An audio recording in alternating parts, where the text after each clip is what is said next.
नमस्कार सबैलाई म हजुरहरूकै प्यारो शिवजङ साई आज हजुरहरू सामु सानो भिडियो लिएर उपस्थित भएको छु।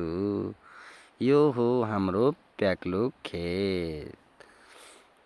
खेतको मुहानको कुलोको मर्मत कार्य भइरहेको छ।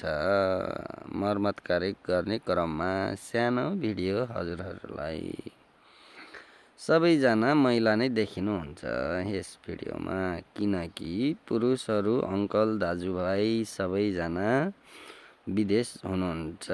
त्यसैले स्वदेशमा सबै काम गर्न सबै महिलाहरू नै अघि देखिनुहुन्छ। हाम्रो आन्टीहरू आमाहरू सबैजना मिलेर काम गर्नुहुन्छ। कुलोको मर्मत भइरहेको छ। मर्मत गरेर सक्ने अन्तिम दिनको दिन मेरो पालो परेको थियो। त्यसैले सम्झनाको लागि सानो भिडियो कैद गर्दै म हजुरहरू सामु राख्दै जे जस्तो लाग्छ त्यस्तै प्रक्रिया दिनुहोला। हाम्रा दिदीबहिनी महिला तथा आमाहरू पनि कमजोर हुनुहुन्न। विदेशमा उहाँ अङ्कल बुबाहरूले जस्तो मेहनत गर्नुभएको छ त्यस्तै मेहनत नेपालमै बसेर पनि हाम्रो आन्टी भाउजू दिदीहरूले पनि गर्नुभएको छ। उहाँहरू पनि आफैमा निर्भर हुनुहुन्छ।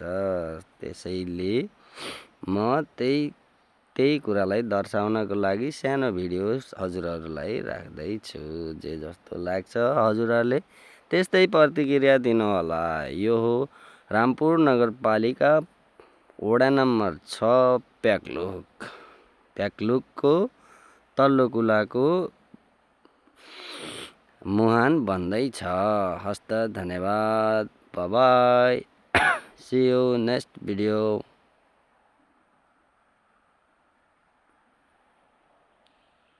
Bye bye. Keep supporting and watching. Love you all.